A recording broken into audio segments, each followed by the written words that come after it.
Shalom, Yahba Shimi Al-Shai Barakathum. To all my brothers, Yahweh Shema, Al-Athaba Shimi Al-Shai, to all my sisters. We're the Israelite School of Universal Practical Knowledge.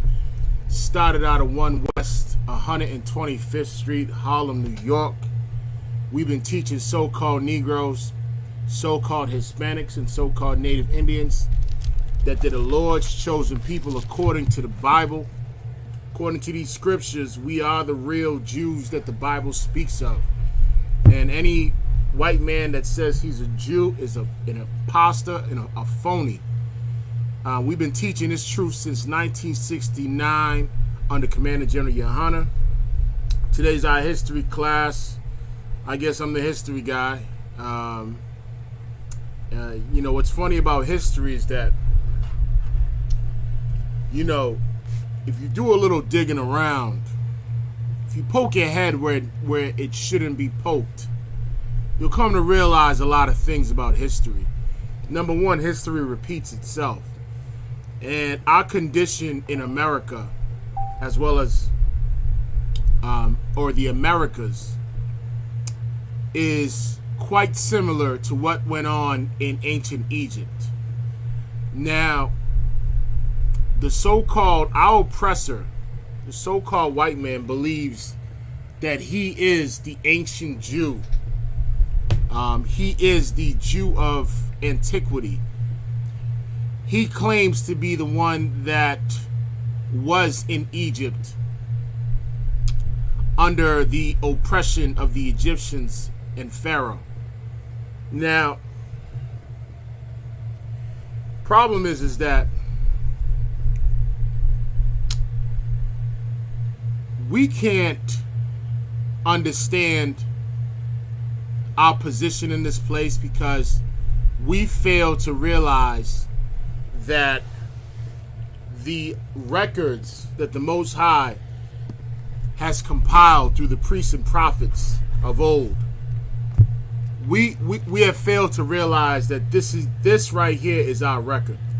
I'm gonna put it on the screen so you can understand that this book is in every church. It's in every hotel room. It's damn near in everyone's house. Whether you're rolling a blunt and using and putting your weed on this, or whether you're sleeping with some whore in the hotel room, that book is sitting on that dresser. This book is probably balancing your chair right now. But the problem is that the world looks at this as a little book. And in this book are many prophecies that, one, have been fulfilled, two, will be fulfilled. And what you'll come to realize is that when a black man holds this book,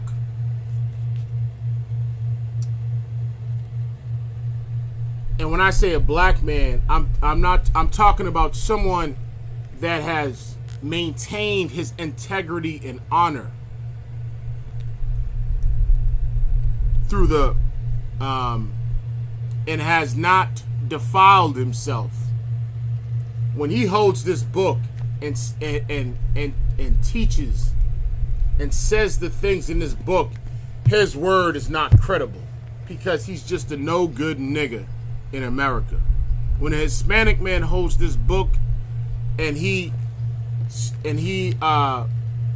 enlightens our people with the knowledge and the precepts and the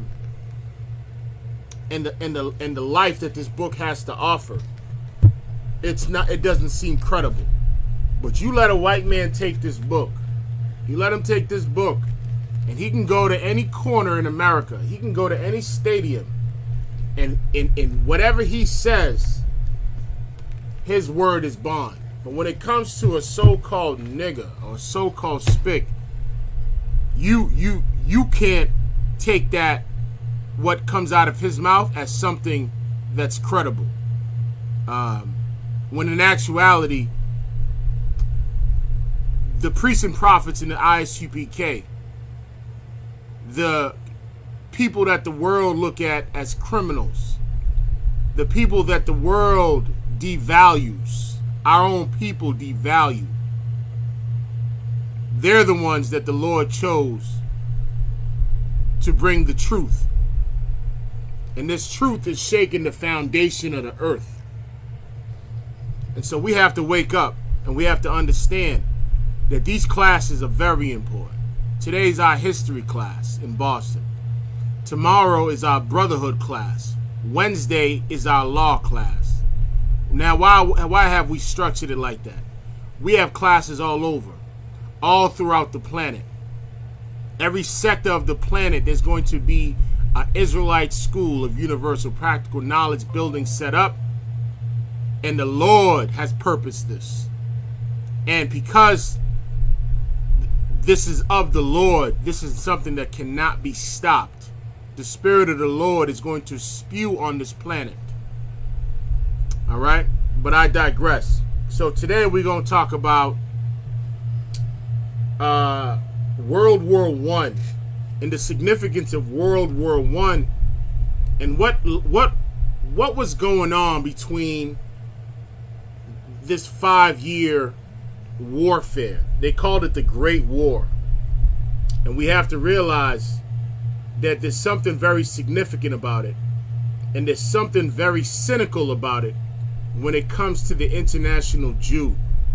And the reason why I put those two together, World War I and the international Jew profiteer, is because the things that have been put in place and how the pieces have been put together, that all comes from the Most High, which leads us up to this point where brothers like Nick Cannon have to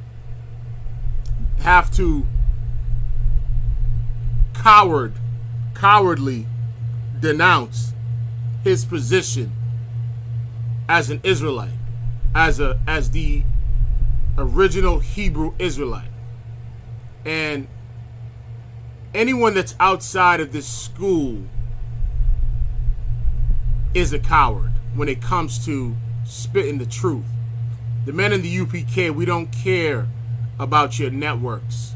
We don't care about the fame. We don't care about the money. We're content with our wages, right?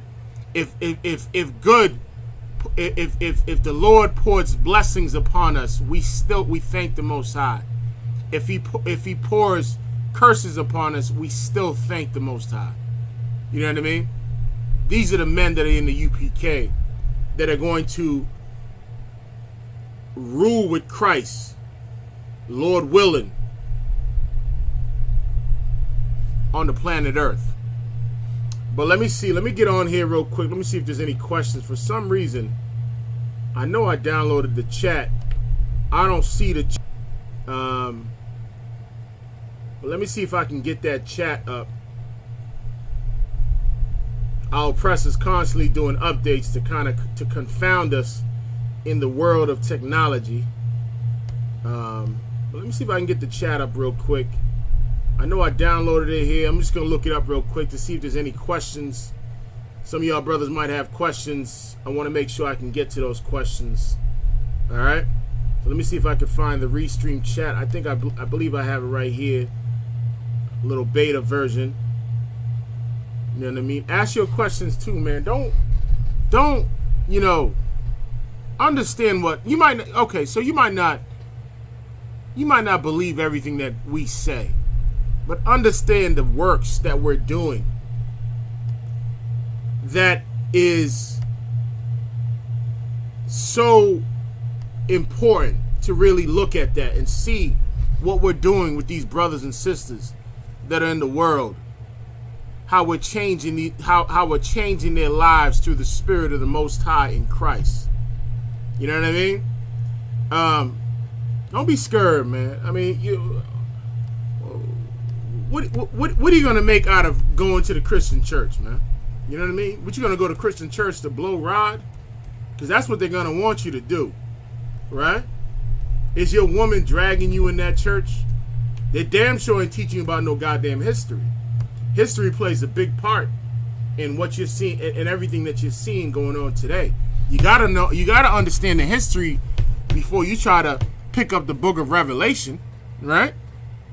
Christians say that the book of Revelation is it's hard to be understood, right? Christians don't see. The thing about Christianity is that people prefer to go to the Christian church because they could stay the way they are. You know what I mean? They can continue to be a homosexual. They can continue to be a drug addict. They can continue to be a whore. They can continue to do all manner of evil, and it's accepted in the Christian church. Why don't you come to a place that's going to change you from a sheep to a lion? You know what I mean? Like, why would you have your tails between your leg and coward over every little thing? Coward over your woman. You gonna let your woman punk you? Come on, man. Be a man. You know what I'm saying? Come up in here and understand. You might not be a soldier, but at least come get this knowledge. You know what I'm saying? There's certain brothers that do this work, that were meant to do this work. That's why the Lord said, I knew thee from the womb. He in Jeremiah, right? Before I formed thee, I knew thee. Right? So we got to understand, man, this is important now more than ever to really start understanding what these scriptures are talking about, to really get your identity back. Right? More important than anything is getting your identity back. How the hell are you going to navigate on the planet? You don't even have a clue who the hell you are. Right? You put up every flag, you put on every culture. You dress yourself with every culture. And you've worshipped every god. And you can't see your demise in this place where it comes from. You know what I mean? Let me see if I can log in real quick. I'm going to cut the... y'all know I'm a little long-winded. So, let me just see if I can get up in here. Let's see if it logs on. Most High in Christ, I'm in here. I'm just going to put test real quick. If there's anyone online, ask your questions, man. Don't be scared, man. I'm going to give you another minute and we're going to get started, all right? Give it another minute. Let that settle in. My little princess made me a cup. This is the official cup. Don't ask what's in it, but Most High in Christ, you know what I mean? Now more than ever is the time that your children need you, man. They need to understand their history. Their history should not be given to them by some goddamn heathen. Their history should be given to them from their parents, right? And when I say their history, I'm talking about their family history. And right here, when you pick up this book, this is the family history of the so-called Negro, the so-called Hispanics, and the so-called Native Indians. Break it down even further, we're talking about the Haitians, the Dominicans, those in Central America, the Mexicans, the Puerto Ricans, right? Those in South America, those that are scattered across the planet, right? This is their book. This is their family history. But with that, I don't see any questions. Seems like y'all scared tonight, so let's get right to it. Okay, so World War I, right? What do we know about World War I? World War I, there was a lot of political moves that occurred prior to World War I, right? And right around the end of World War I, guess what popped up? The influenza pandemic, right? And that damn near wiped out so many across the planet. But World War I was the struggle between two powers, right? The two powers, which is the first one was the Triple Entente, right? Which is the Allied power. This consisted of France, Russia, and Britain. The other one was the Triple Alliance, or what they called the Central Powers, which was Germany, Austria-Hungary, and Italy. Okay? So now, what sparked off the World War I? Let me ask you a question, right? What sparked off the riots of after the murder of George Floyd, right? One man's death turned the whole world in upheaval. One man's death spiraled into riots, spiraled into chaos, and really showed a divide in this country. One man's death, right? Well, in World War I, there was a similar take on that.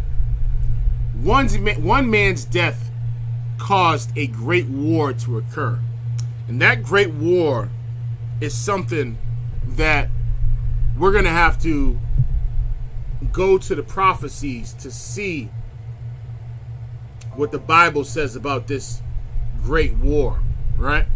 Let's go to Revelations chapter 11. All right? Revelations chapter 11. I'm going to put down my digital sword and get this text going. Revelation chapter 11. Let's bang that out real quick, right? Before we get started. So in Revelations chapter 11, I read, and it says, "And I saw another mighty angel come down from heaven, clothed with a cloud, and a rainbow was upon his head, and his face as if it were the sun, and his feet as pillars of fire." All right, let's jump to verse 13. Salakia, let me get the right one. Yeah, let's Salakia. Revelation chapter 11, verse 13. Let's start there. Verse 12, actually. "And they heard a great voice from heaven saying unto them, Come up hither. And they ascended up to heaven in a cloud, and their enemies beheld them." Right? Usually when it talks about a cloud, it's talking about when it says ascended up to a heaven in a cloud.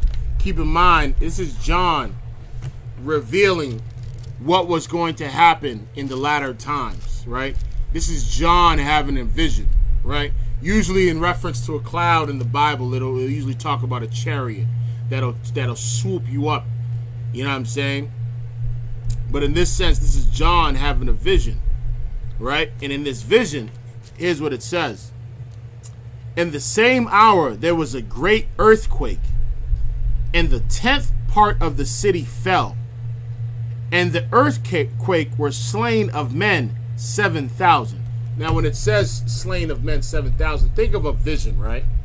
And in this vision, right, John, it says in that hour there was a great earthquake, right?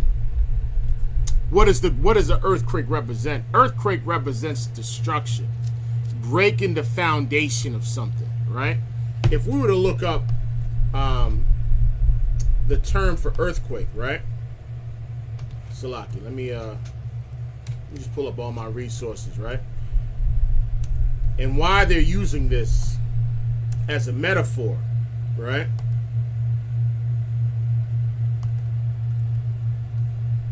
Okay. So, right? So, basically, you know, it says this. "In the same hour there was a great earthquake, and the 10th part of the city fell." In World War I mean, the amount of casualties that were in World War I was ridiculous, right? And many in these different parts of it sparked off in Europe, but in many parts, in many cities, many were slain. When it says 7,000 men, it's not literally 7,000 men. It's just explaining that many have fell, right, during this great earthquake, right? And the remnant were affrighted and gave glory to the power of heaven. Right? Now let's read here. Verse 14. The second woe is past. So now this is talking about World War I and World War II. And they're using they're using the example of an earthquake. And this is really what you got to understand. World War I rocked this place, right? And this war started off with the death of one man, and we're going to get into that, right? And then it says here, the second woe is past, and behold, the third woe cometh quickly. So it's talking about two prophecies, right? The first prophecy and the second prophecy is World War I and World War II. The prophecy that will be fulfilled is the Third World War, which is something that the Lord is gearing up right now. He's setting the stages for World War III. And in World War I played a pivotal role in the battle that's going to ensue in World War III in the Middle East. It played a pivotal role in that. And there's a lot of political affirmation that took place that sparked off World War I, right? And later, 20 years later, after the armistice deal in 1918, World War II sparked off with Nazi Germany and the power of Axis. So the reason why I'm bringing up starting off with Revelation 11 and 13 is because these series of events that have occurred in the last little over 100 years, this is something that is indicating that we are near the end. You know what I mean? If you look at a clock and you look at the beginning of time, right? It starts off at 12, right? Then it goes to 1. Then it jumps to 6. We are at the 11th hour, right? And we've witnessed the first and the second woe. Woe meaning destruction, right? The second woe is when they dropped the atom bomb on Hiroshima. And what did that do? That rocked the earth. You know what I mean? It leveled it leveled all of Hiroshima. Till this day, they still have those gases lurking around, right? Babies had causing baby defects, right? Keep in mind, the League of Nations was formed because of that, right? Peace treaties was formed to never go about creating another world war. And what happened after World War I? World War II sparked up. So what is that saying? What it's saying is that the powers of this planet have no control of a war and when it's going to spark off. This is something that was orchestrated by the Most High, right? I'm going to pull up one more scripture before we get started, right? Let's go to Amos chapter 3. Let me see if y'all have any questions. Anyone brave enough to ask a question? Let me know. Let's see if there's anyone brave enough. All right. No sweat. Okay, y'all are asleep today. All right, let's go to Amos chapter 3. We're going to start at verse 6 to show you that the Lord is the one that set the stages to spark off World War I. Right? You know, you got to keep in mind the 20th century was the transformation of the industrial era, right? And we'll talk about Henry Ford and the production of the of the Ford motor vehicle, right? We'll also talk about one of his publications, The International Jew, right? We'll get into the politics of it in about a sec. I just want to pull up these two scriptures, right, to let you know that the Lord is the one. You know what? Before I even say that, let's go to Isaiah 45 and 7. All right? Let's get there real quick. Before I even go there, let's get Isaiah real quick. All right, so we're going to go to Isaiah 45 verse 7. Let me see if I can find it. All right. Okay, Isaiah chapter 45 verse 7 says this: I form the light and create darkness. I make peace and create evil. I, the Lord, do all these things. The Lord is the one that set the stages for World War I, right? You know, in the 90s and prior to that, they used to talk about peace in the Middle East. There will never be peace in the Middle East. There's always going to be a friction. And what the Zionist Jew movement was about was attaining the Palestinian land, right, which was controlled by the British, right? So the Lord said, I make peace and create evil. I, the Lord, do all these things, right? And so we got to consider the fact that all the wars that have taken place in the 20th century, the Vietnam War, the Gulf War, the World War I, World War II, this is the Lord stirring the pot, right? Setting the stages for them to go to what they call the Valley of Jehoshaphat, right? What Christians know as Armageddon, right? Where just like it was in World War I and World War II, there was going to be a divide in the planet, and the world is going out to spark off what the Most High has intended in order for Christ to come back with his angels, right? It's like, I'll give you an example of what it's like, right? It's like let's say you're trying to set something up. Let's say I'm like, yo, you know what? Let me invite all my enemies to a party.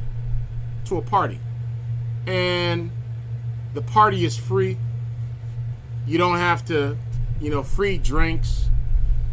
You don't have to pay to get in. All is invited. And the people that I'm inviting are all my enemies. And during the party, I turn off the lights and I massacre all my enemies that are in that party, unbeknownst that they were being set up. Well, the Lord is trying to gather all nations in the Valley of Jehoshaphat, gather them all in the Middle East. And there's so much tension going on, right? So many allies that people are forming, preparing for the inception of another world war. All right. But I wanted to read those two scriptures. But now let's get it cracking. All right.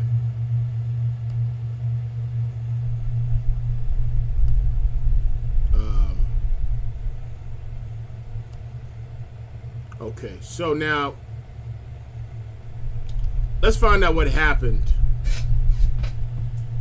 in what happened which sparked off World War I, okay?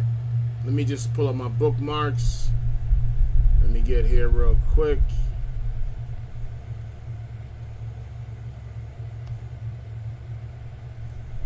All right, let's get it, right? You know what? Let me all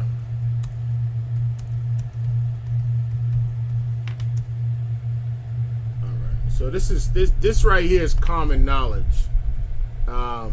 Many resources the thing about looking up historical events is that you want to be able to match it up with as many resources as possible to determine whether what you're reading is truthful, right? And we claim to be the home of the truth, so we're very careful what sources we pull up to give us assurance that this is the truth that's being spoken. All right? But let's go to I like specifically the Encyclopedia Britannica. Some brothers are not a fan of Wikipedia. There's a lot of sources that talk about this, but we want the general knowledge of what happened during World War I, okay? And then we'll break it down from there. And then we'll tie it in as to the we'll tie it into the Zionist movement and the Jewish profiteers, right? Keep in mind, America didn't join the war, but they did send material to the Allies. But then there was another group of devils who run the financial industry today, who run most commerce in the world, right? Who run the Diamond District, who runs Hollywood. The so-called Jewish man has had his finger in every world war, every conflict, more specifically in the 20th century, every conflict. And even note that he also had a part in the transatlantic slave trade as well. When it comes to commerce, expect to find a Jewish sleazeball man in the midst of that transaction, right? I call them sleazeballs because they slide their way into every aspect of business, right? That is surfaced on the planet. They have their hand in the pot, right? All right, let's get it going. Let me see if there's any questions. We're gonna spark it off for the next hour. All right, it says this: World War I, also called First World War or Great War, an international conflict that in 1914 through 18 embroiled most of the nations Europe, along with Russia, the United States, the Middle East, and other regions. Right? Let's keep reading. The war pitted the Central Powers, mainly Germany, Austria, Hungary, and Turkey, against the Allies, mainly France, Great Britain, Russia, Italy, Japan, and from 1917, the United States. So the United States didn't, they were minding their business at this time, right? They didn't step into this war, I want to say 3 years later is when they stepped in. And they started to send troops over. But let's keep reading. It ended with the defeat of the Central Powers. The war was virtually unprecedented in the slaughter, carnage, and destruction it caused. And this is what we read in Revelations chapter 11, where it said this. I'm going to read it one more time. I just wanted to read it in the beginning, and I'm going to read it again. When it says Revelation chapter 11, verse 13, it says, "And the same hour there was a great earthquake, and the 10th part of the city fell. And in the earthquake were slain of men 7,000. 7,000 is not literal. It just means a lot of men died during this this time of destruction. And the remnant were affrighted and gave glory to the power of heaven." Right?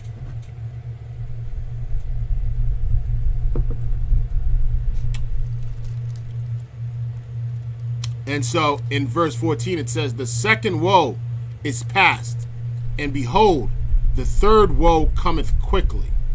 Right? So there was a lot of slaughter, a lot of carnage, a lot of destruction in World War I. Right?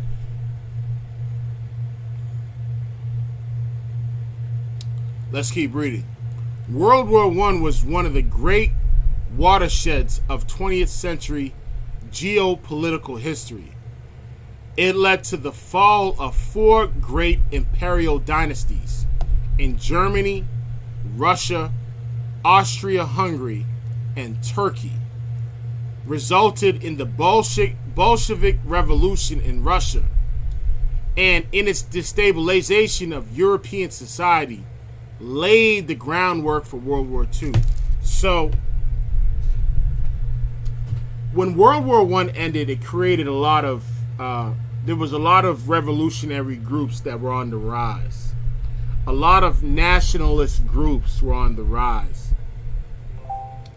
And the one thing that it really, if you go back to Nazi Germany, you got to understand the state of Nazi Germany at this time. Nazi Germany, prior to that, there was a Kaiser, right? Sort of like a dictator or emperor, who ruled from the 1890s to about to the end of World War II, which was 1918. And during the fall and during their defeat, it destabilized a lot of these European societies, right? And what was going on is that it was laying the groundwork leading up to World War II, with the destabilization of, for these great imperial European societies, right? But if we look at here, I want to see if I can get a bigger picture of this real quick, all right? Okay, maybe not. Maybe I can't get it, but let me see what I can do here. All right. So, if you look, I don't know if you can see the screen. Let me see if I can get you to see the screen real quick.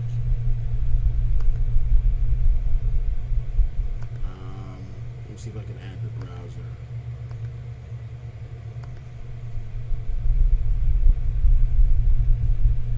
Okay, let me see if I can get you in here. All right. So I'm gonna put this up on the screen real quick. Bear with me. Let me just get this, see if I can find it. See if it'll allow me to do it.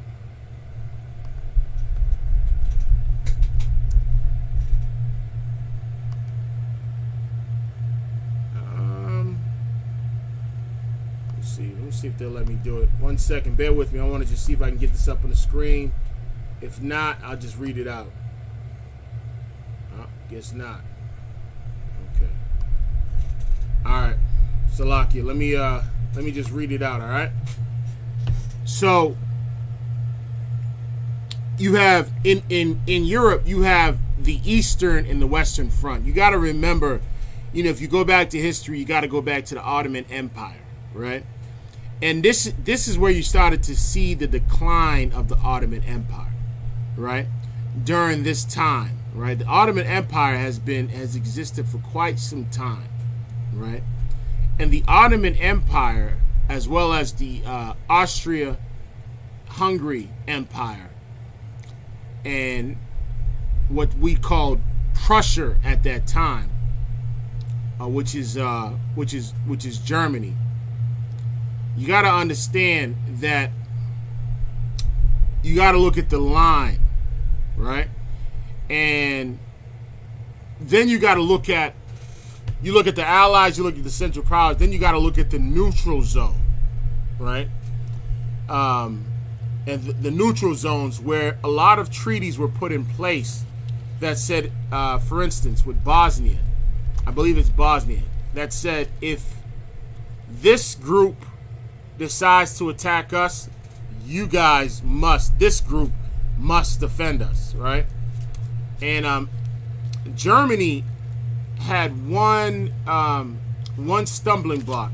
They needed access through Bosnia, which they denied. I believe it was Bosnia, but I'll double check. But we'll read down that in a sec, right? But what I wanted to read is the amount of casualties that went on in this war, right?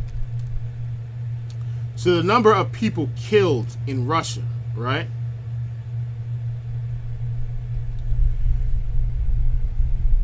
.76% of mobilized forces that became casualties in Russia, 73% in France, 71% in Romania, 47% in Serbia, Italy 39%, and we're talking about hundreds of thousands, right?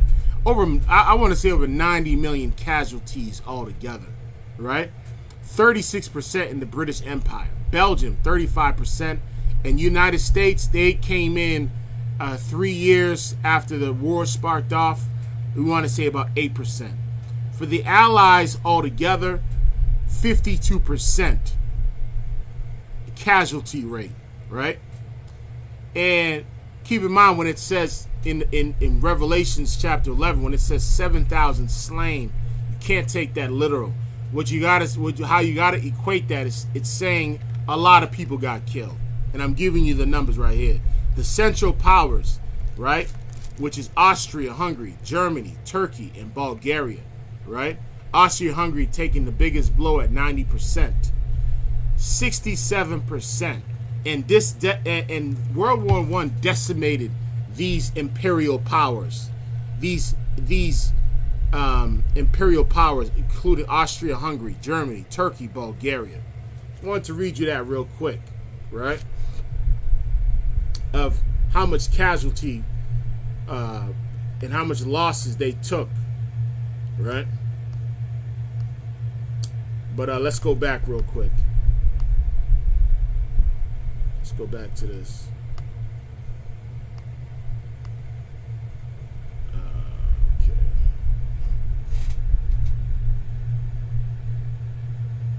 All right.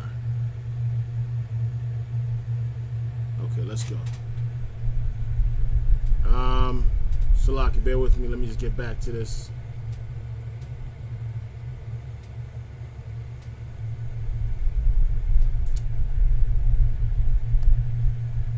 Now, it explained about the Bolshevik Revolution in Russia. And what happened with the Bolshevik Revolution is it caused Russia to exit the war because the Bolshevik Party seized power in Russia. You also want to look into Red October and what happened in America, probably around the same time, right? What they would call, this was called October Revolution, but then we have a similar thing in America called Red October, which was influenced from the Bolshevik Revolution, right? So it says, and this is what caused, Russia to exit World War One. 4 years into it, right? But we're not gonna get too much in there. I want to get right to the point, right? I'm just telling you what led to this World War One and how the Jewish man was able to profit off this war. Salaki, let me go back. Okay, let's go. So now, let's figure out how this war sparked off, right? Basically, the outbreak of the war. So it says this: with Serbia already much aggrandized by the two Balkan wars, Serbian nationalists turned their attention back to the idea of liberating the South Slavs of Austrian-Hungary. It's talking about the Austrian-Hungary Empire, right? Which the South Slavs, Austria-Hungary annexed. Colonel Dragutin Dmitrovic, head of Serbia's military intelligence, was also under the alias Apis, head of the society Union or Death, which is the which is the society of they called it the Black Hand, right? The Black Hand played a big role in what caused the outbreak of the war, and it'll explain. Pledged to pursuit of this pan-Serbian ambition, believing that the Serbs' cause would be served by the death of the Austrian Archduke Franz Ferdinand. Now, this Archduke Franz Ferdinand is the main reason why World War I sparked off, right? And I'll explain. Heir presumptive to the Austrian Emperor Franz Joseph, and learning that the Archduke was about to visit Bosnia on a tour of military inspection, Apis plotted his assassination. Let's keep reading. Nikolai Pasic, the Serbian prime minister and an enemy of Apis, heard of the plot and warned the Austrian government of it, but his message was too costly worded to be understood. Let's keep reading.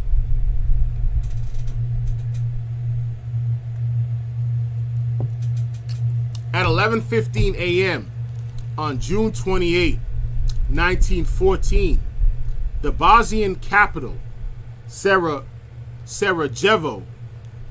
or is it Sarajevo, one of those, Franz Ferdinand and his morganatic wife, Sophie, Duchess of Hohenberg, were shot dead by the Bosnian Serb Gavrilo Princip. And it wasn't him. They made, so basically what happened is this Black Hand organization or group, or what they would consider a terrorist organization, they basically, the first way they tried to get him was through a car bomb, right? They tried to roll a bomb under there, and it ended up missing and killing some casualties. And the second attempt, that following day, Gavrilo Princip, I guess the Archduke and his his Duchess went down the wrong street, and this guy by the name of Gavrilo Princip took credit for assassinating them too. The chief of the Austro-Hungarian General Staff, Franz Graf Conrad von Hohenstaufen, and the foreign minister, Leopold Graf von Berthold, saw the crime as the occasion for measures to humiliate Serbia, and so to enhance Austria-Hungary's prestige in the Balkans.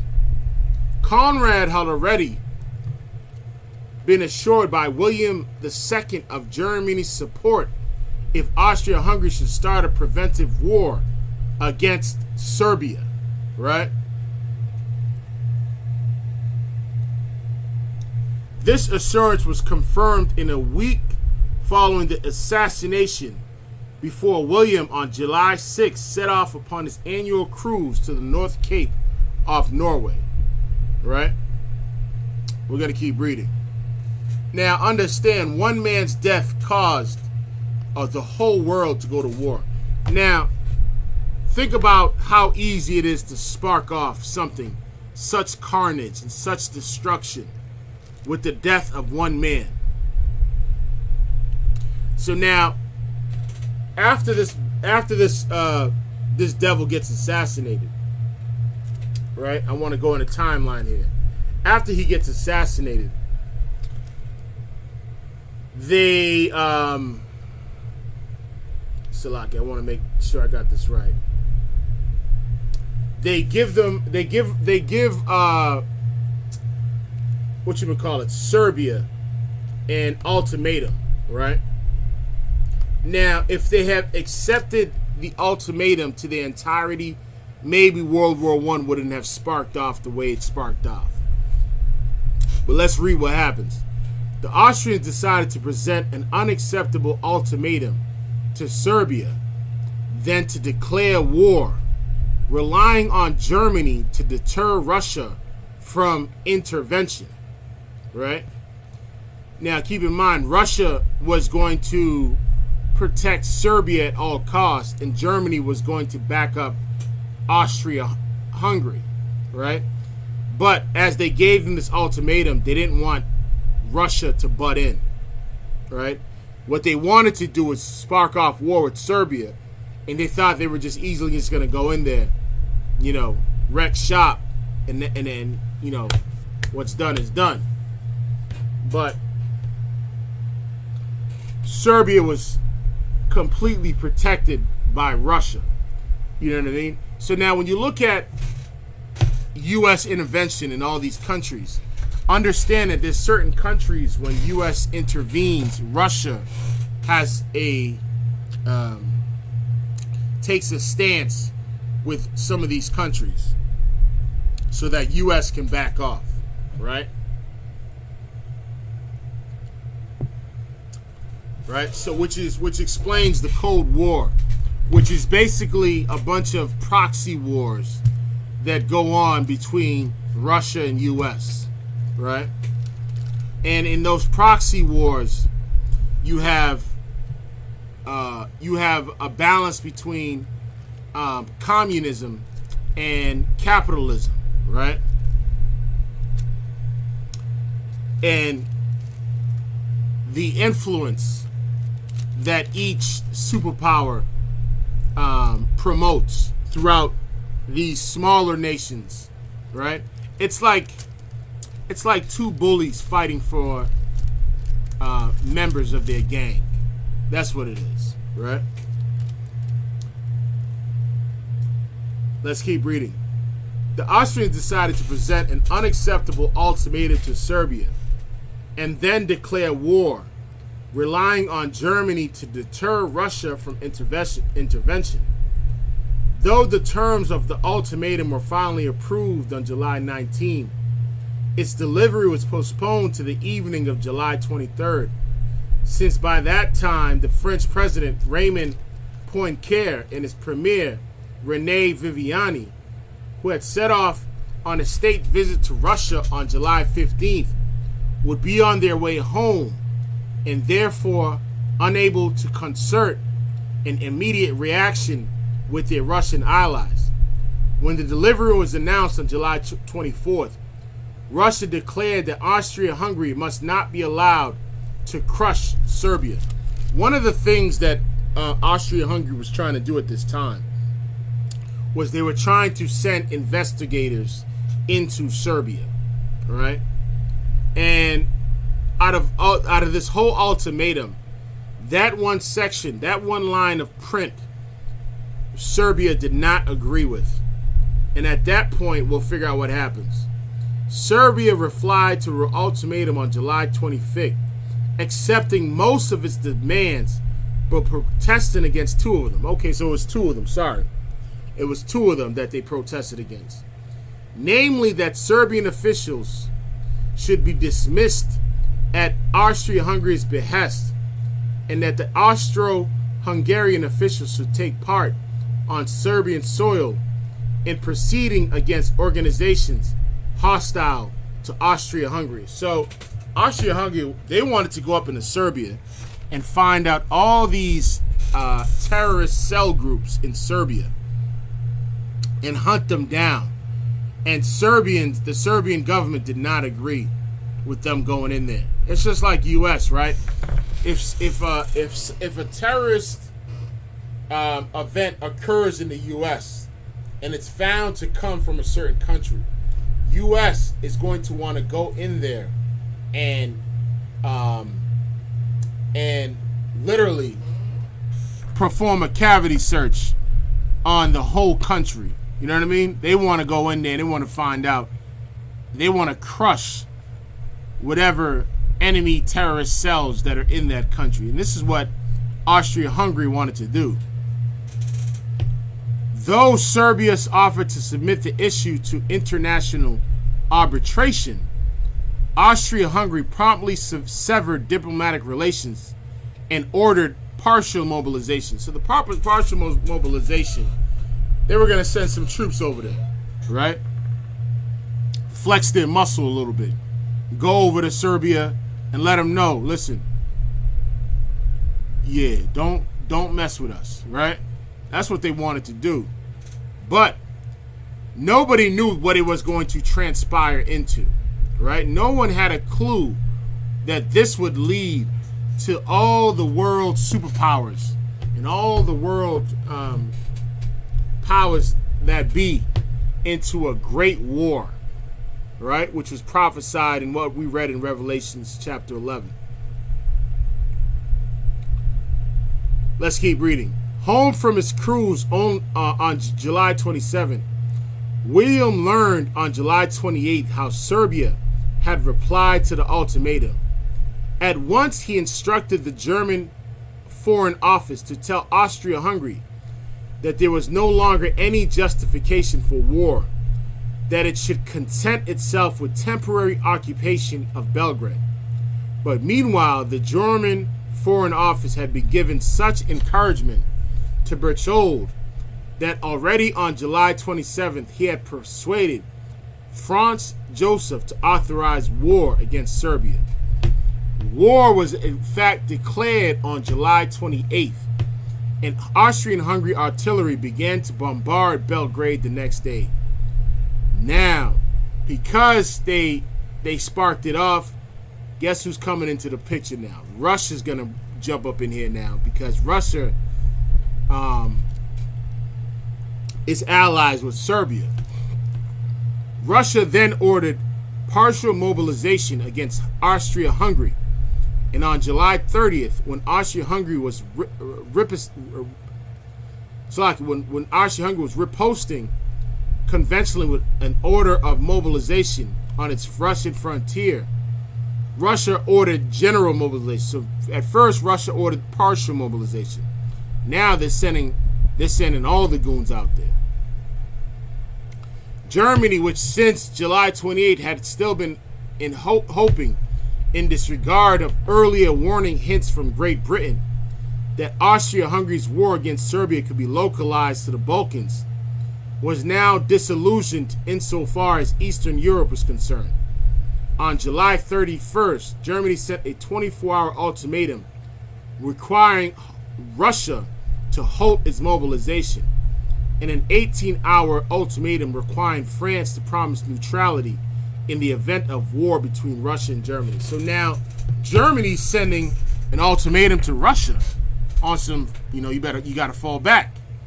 And they don't want France to jump in because France was allies with Russia. And they wanted France to promise neutrality, meaning don't come up in this. You know what I mean? This is between us two. Well, let's keep reading. Let's see what happens.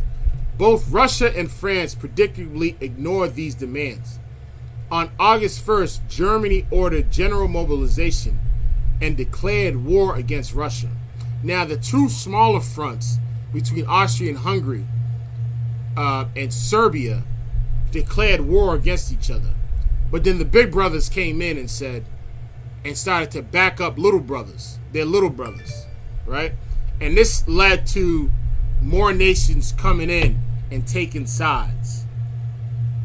The next day, Germany sent troops unto Luxembourg and demanded from Belgium free passage for German troops across its neutral territory. On August 3rd, Germany declared war against France. Now, they wanted free passage to Belgium because that was the easy access point. There was an easy military advantage going through Belgium to get at France. In the night of August 3 and 4, but Belgium declined. And because of that, what happened is German forces invaded Belgium. But here's what it says. In the night of August 3 through 4, German forces invaded Belgium. Thereupon Great Britain, which had no concern with Serbia, and no express obligation to fight either for Russia or for France, but was expressly committed to defend Belgium on August 4th, declared war against Germany. So now, Great Britain, they weren't too concerned, like I just mentioned, they weren't too concerned with what was going on with Germany and Russia. But because the Germans decided, basically, Great Britain had a, there was a treaty that was put in place. And in that treaty, Great Britain was to protect Belgium against any foreign entities that were to attack Belgium. And this is why they jumped into the war and declared war against Germany. So now Great Britain is on the side of the Allies because of Belgium. So you see how this all trickles? That's why, U.S. being the bully that it is and constantly messing with, Russia's little brothers, constantly messing with these smaller nations. Well, guess what these smaller nations eventually do? They go to Big Brother, and Big Brother goes and puffs his chest at another Big Brother, and this is how wars start. Let's keep reading. Austria-Hungary declared war against Russia on August 5th. Serbia against Germany on August 6th. 6. Montenegro against Austria-Hungary on August 7th, and against Germany on August 12th. France and Britain against Austria-Hungary on August 10th and August 12th, respectively. Japan against Germany on August 23rd. Austria-Hungary against Japan on August 25th, and against Belgium on August 28th. Right? So now you start to see how this all trickles, right? You mess with one nation, well, this nation got a big brother that's going to protect them. You know what I mean? You mess with another nation, well, this nation got a big brother that's going to protect them. And this is what it's all about, finding these alliances just in case a bully comes in and tries to come on your front. Then you at least have at least as a nation made an alliance with a bully that can withstand that current bully, right? Now let's keep reading. Romania had renewed its secret anti-Russian alliance of 1883 with the Central Powers on February 26, 1940, but now chose to remain neutral. Italy had confirmed the Triple Alliance on December 7, 1912, but could now propound formal arguments for disregarding it. First, Italy was not obliged to support its allies in a war of aggression. Second, the original treaty of 1882 had stated expressly that the alliance was not against England, right? In September 25th, 1914, Russia, France, and Great Britain concluded the Treaty of London. Now here's what this treaty says. Each promising not to make a separate peace with the Central Powers. Therefore, they could be called Allied or Entente powers, or simply the Allies, right? Now let's keep reading. The outbreak of war in August 1914 was generally greeted with confidence and jubilation by the peoples of Europe, among whom it inspired a wave of patriotic feeling and celebration. Few people imagined how long or how disastrous a war between the great nations of Europe could be, and most believed that their country's side would be victorious within a matter of months. The war was welcomed either patriotically as a defensive one, imposed by national necessity, or idealistically as one for upholding right against might, the sanctity of treaties, and international morality. Let's read this real quick. All right?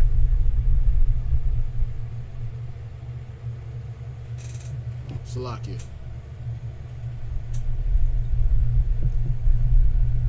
For sake of time, I'm going to jump into it. So this is how World War I sparked off, right? Now,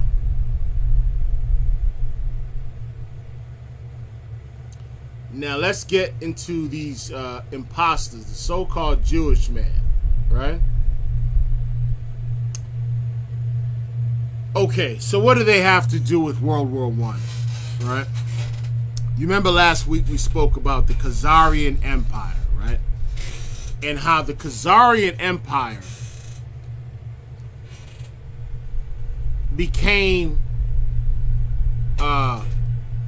converts to Judaism, or Jewish converts, because they were in the midst of a war between Christianity, which would be the Ottoman Empire to the west, and the Islamic movement, right, to the east. And so they were in betwixt these two. And where they were situated was a serious trade route. When it comes to money, the so-called Jewish man, like I mentioned earlier, has his fingers in every pie that you can think of, right? And then during the fall of the Khazarian Empire, those people that spread across Europe, right? Some were in Germany, some went to the Ottoman Empire, some they were spread out all throughout Europe, right? Now, how do they play a role in this, right? So, Laki, let me just jump out of this because I want to get right to it, okay? Bear with me.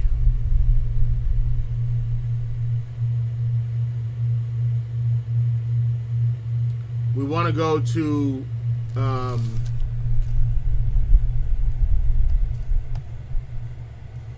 okay, so it's widely believed because of the Zionist movement, right? Let's go to Salakia, bear with me.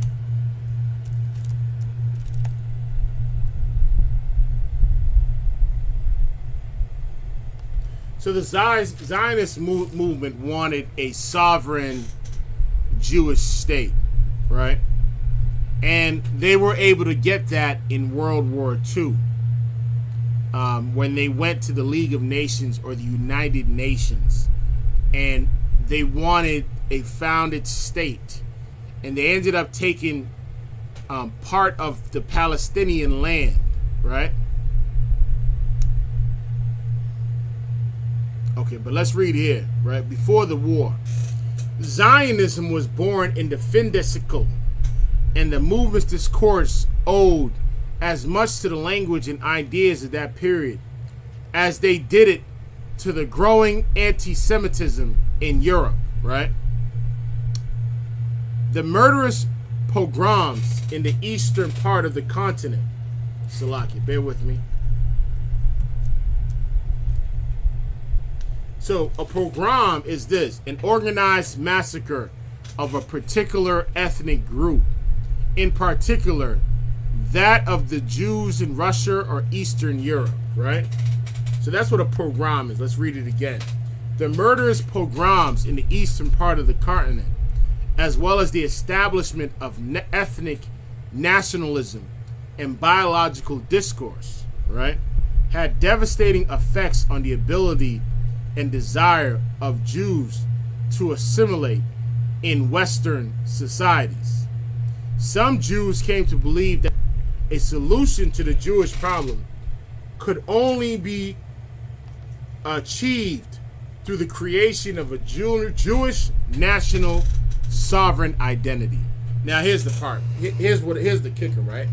The Khazarian Empire used to be an empire where Jews from the Ottoman Empire in the east and Jews that were under the Mohammedan Islamic movement, they would go to the Khazarian Empire for refuge, right? The Khazarian Empire consisted of Jews, Christians, Muslims, and it was a place that was a safe haven for many of the Jews that were spread out throughout that part of Europe, right? Until the disbandment, until the Khazarian Empire ceased to exist anymore. Those Jews spread out. So at that time, they didn't have a sovereign state. And at the time, you got to remember that the British were in control of Palestine after World War I, and they were in control of Palestine all the way up until the end of World War II, right? So pay attention. Now, the Jewish man believed that the only solution to solve the Jewish problem was to separate and to create their own sovereign state and their own national sovereign identity. That was their solution. And it's the same solution for the real Jews, the so-called blacks, the so-called Hispanics, and the so-called Native Indians, to separate. That's our solution, is to separate and to create our own national sovereign identity, right?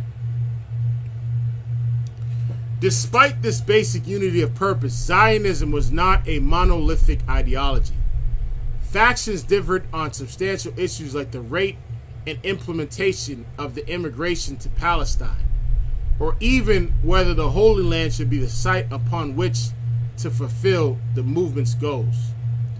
The Israelis are the ones that took Palestine land, which is why for years you've seen the conflicts that have been going on between the two, right?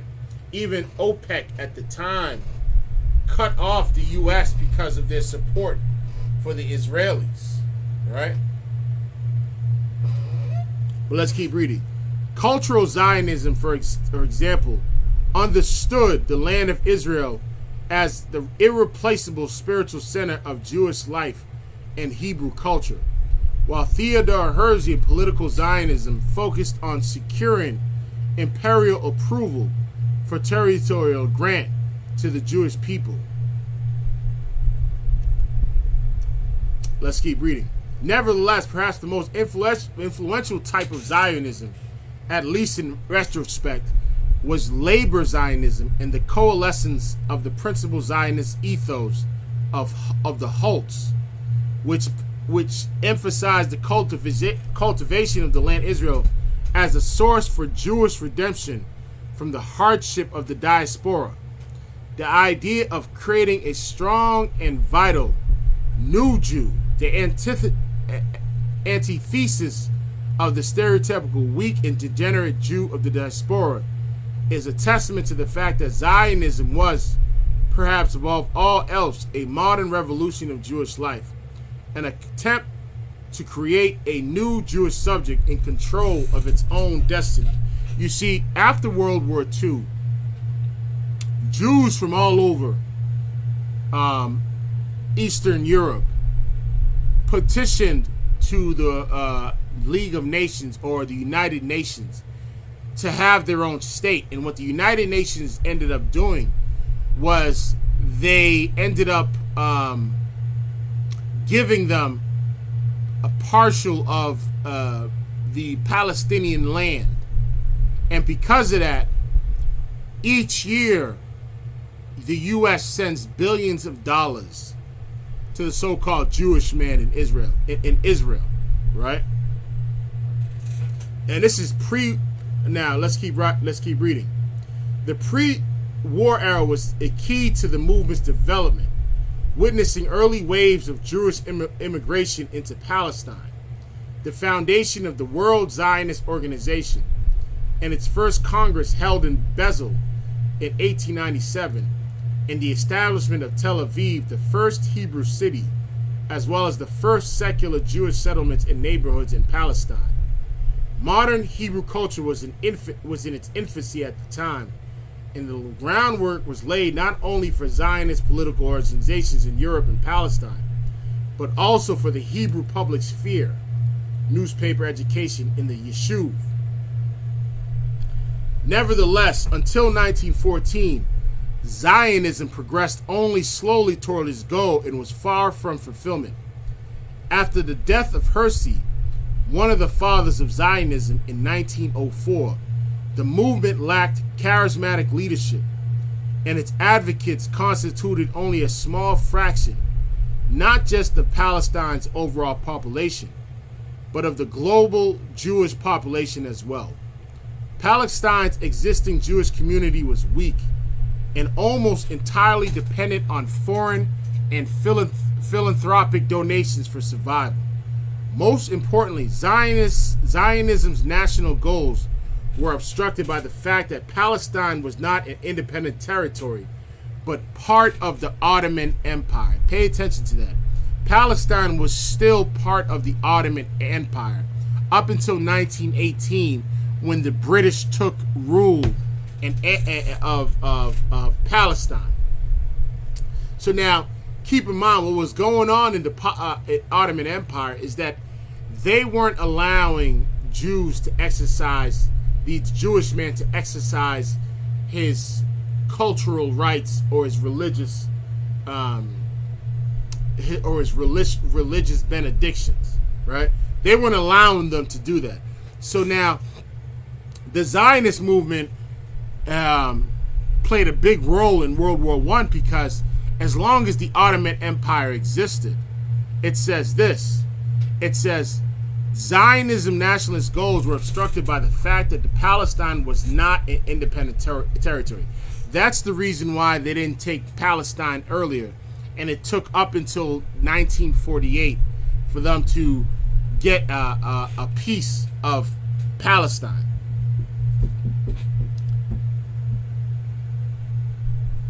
Right? Because Palestine was part of the Ottoman Empire for the last 400 years. Let's keep reading. Now, First World War. This is where we want to get to. In some respects, Zionism's difficulties were only exacerbated by the war. The Yishuv suffered from shortages of food and medical supplies. The donations stopped, and Tel Aviv was evacuated by the Ottomans. Furthermore, the regime revoked its pre-war exemptions for foreign citizens. So Jews who had immigrated to Palestine from Russia, an enemy state, had to choose between leaving the Yishuv or accepting Ottoman rule. And this was the beef. The Ottoman rule was that they were paying taxes, right? And even joining the army. They were forced to join the army as well. In World War I, throughout Russia, throughout Germany, in these different states, there were quite a few Jews that fought in the war. Jewish men that fought in the war, right? And pay attention to this. The Yishuv lost 35% of its residents, dropping from 85,000 people to mere 55,000. Jews fought in the war on both sides of the conflict, withdrawing from any unified national Zionist agenda in favor of representing their various homelands on the battle. In other ways, however, the war was a blessing in disguise for Zionism, largely because Zionism's primary patronage shifted into British and American hands. Now pay attention to see why the U.S. joined the fight in 3 years. The British government's increased interest in Zionism in Palestine allowed renowned British Zionist leader Chaim Weizmann to push for the Balfour Declaration in 1917, an official promise from the British government to act in favor of the creation of Jewish national home in Palestine. So the British government was doing their best to try to entice Jewish political figures in U.S. to put the pressure on U.S. to join the war, right? The whole agenda of the Zionist movement prior to World War I and World War II was to create a Jewish national home in Palestine, right? Let's keep reading. In the wake of the collapse of the Ottoman Empire, the conquering of the Palestine by the British Empire, and the establishment of the British Mandate, the Yishuv, and Hebrew culture grew at an exceptional pace, especially after 1933. So like I explained, this was their whole MO. And what Hitler saw in Germany after World War I, they had this myth, right, that they came across, which was called the stab in the back myth, right? Where after World War I, considering that the Jewish man fought in Germany's wars, anti-Semitism started to come to grow. It started to get on the rise, right? Where they considered the Jews, the Social Democrats, and the Communists held responsible for the loss of the Central Power in World War I, meaning Germany, Austria-Hungary, right? And they started to blame the Jews for that. And Hitler used this to his advantage to become, to rise in power, right? And he used this stab in the back myth and considering the Jewish traders, because you got to understand, the Jewish man in Germany at the time was the pioneer of commerce in Germany, right? And there was a certain sentimentism of what the Jewish man was doing on the commerce level in Germany. And so Hitler needed a scapegoat to put the blame on, right? And which is why anti-Semitism was on the rise, which in Germany, which later led to the persecution of the Jewish man in Germany. So basically, Hitler blamed the Jews for everything that was going on in the world, and he also reiterated that Germany was weak and in decline due to Jewish influence, right? So according to Hitler, right, the Jews were after world dominance, and they would not hesitate to use all possible means, including capitalism, which is what the Jewish man uses today. The Jewish man uses capitalism to shut you down, which is what he did with Nick Cannon, right? By controlling, see, the Jewish man's whole MO is not to use military means or religious means, but it's used to. But his weapon is commerce, right? Which is how he's able to gain control of the planet. So it says this: Hitler took advantage of the existing prejudice that linked the Jews to monetary power and financial gain. Right?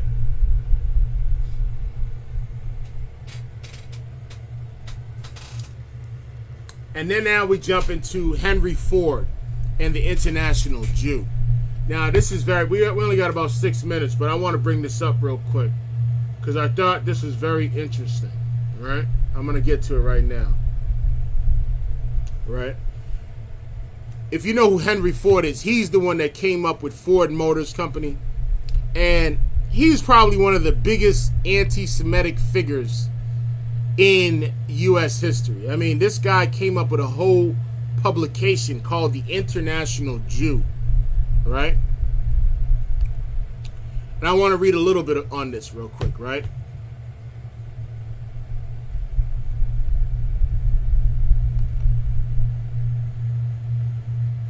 Let's read this real quick. It says this: the International Jew portrayed Jews as a monolithic, malicious schemers, which is what they are. They're malicious schemers, which is why they control the airways, which is why they control Hollywood. They are always scheming on anything that has to do with commerce. They are the kings of capitalism, right? Plotting to control the planet, and the best way to control the planet is to control the banking industry, is to control the World Bank, is to control the finances in the commerce, right? If there is one quality that attracts Jews, it's power, the book stated. Wherever the seat of power may be, thither they swarm obsequiously. The Dearborn Independent saw Jews as carrying out revolutionary programs to break up the present control of society. These revolutionary programs revolved around economic control. The Jewish plan is to control the world, not by territorial acquisition, pay attention, it says not by territorial acquisition, not by military aggression, not by governmental subjugation, but by the control of the machinery of commerce and exchange. This is why the Jewish man is able to silence a Nick Cannon, who is a coward when it comes to his belief system of being the original Jew that the Bible speaks of, right? Every man outside of this school is a coward when it comes to pushing this truth. So they didn't need, so basically it says, but by the control of machinery of commerce and exchange. According to the International Jew, it is not merely that there are few Jews among international financial controllers. It is that these world controllers are exclusively Jews. The book claimed that the motion picture influence of the United States of the whole world is exclusively under the control, moral and financial, of the Jewish manipulators of the public mind. And this is what Commander General Yohanan was bringing out, is that these Jewish manipulators are how they pump up your mind with all these different movies to get your kids to think a certain way, to act a certain way. They control the motion pictures and the influence of the United States, right? The International Jew did not portray Jews as individuals, but as single-minded, calculated cabal. Conflicting among Jews, no matter how real, was painted as a sly trick, part of the Jewish plot. Even the conflict between socialist Jews and capitalist Jews was denied. Jewish socialists and Jewish business people were believed to be working in tandem, with Jewish capital at one end of the Gentile working scheme, putting the screws on the manufacturers, and with Jewish agitators and disruptionists and subversives at the other end of the Gentile working scheme, putting screws on the workmen. Let's keep reading. In fact, like other people, Jews involve themselves in non-religious and professional activity as individuals, not as Jews. The number of Jews involved in a particular field bears no relationship to Jewish power or Jewish control of that industry. Jews do not act in concert with other Jews in the same business because they happen to be Jews. See, basically what it's saying is that no matter what side the Jewish man picks, right, they still learn, they still exercise one thing. The thing that they exercise is the law of separatism. That's what they exercise. They consider their own, right? And it's always been like that, right? Which is how the whole Zionist movement sparked off pre-World War I, all the way up and was successful after World War II. And so they laid up the foundation that led to them getting control of the Palestine state, right?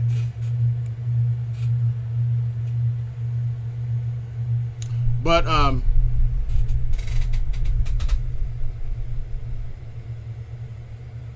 let's read the last part. The International Jew blamed nearly all troubles it saw in American society on Jews. Whichever you turn to trace the harmful streams of influence that flow through society, you can come upon a group of Jews.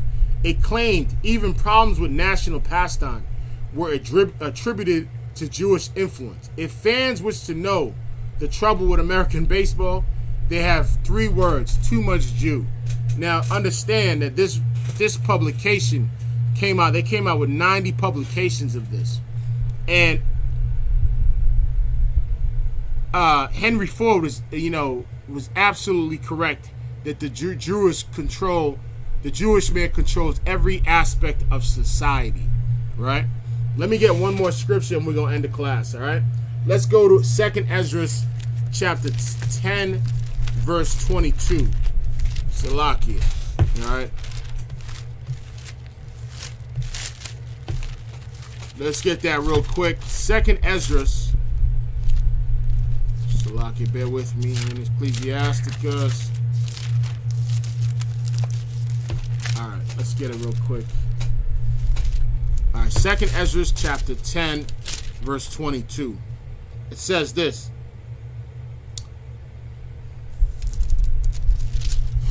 Let's start at verse 23. And it says, "In which is the greatest of all?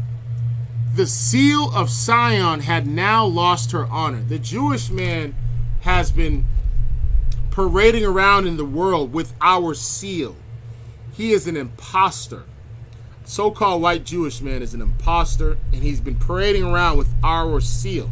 That's why when he looks at you, when you got the seal on you, he looks at you like you're not supposed to wear that when this is your seal, right? This represents your king. And it lost its honor because it's in the hands of an imposter who took our book and was able to exercise the things in this book to rule, to become the king of commerce and the king of capitalism, and to control every aspect of society. Which, black man, you should wake up to the idea that if we took what the Lord had said and we put it into works and we put it into play, you got to understand that he said that in Deuteronomy 28 that we would be on top. We wouldn't be the bottom of the totem pole, right?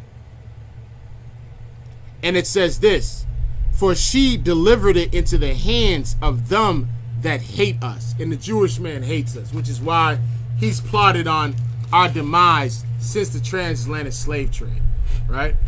You know what I mean? He's become a convert of our culture since the Khazarian Empire, right?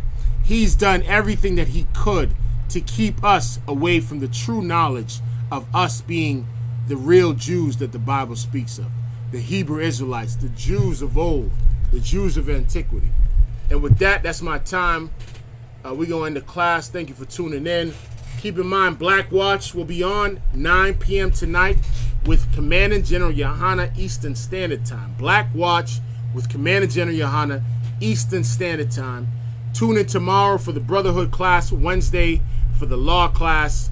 There's a likelihood we'll have camp this Saturday, so definitely tune in. Thank you for tuning in. I don't know how many brothers were in class, but thank you for tuning in. And with that, Shalom, Israel.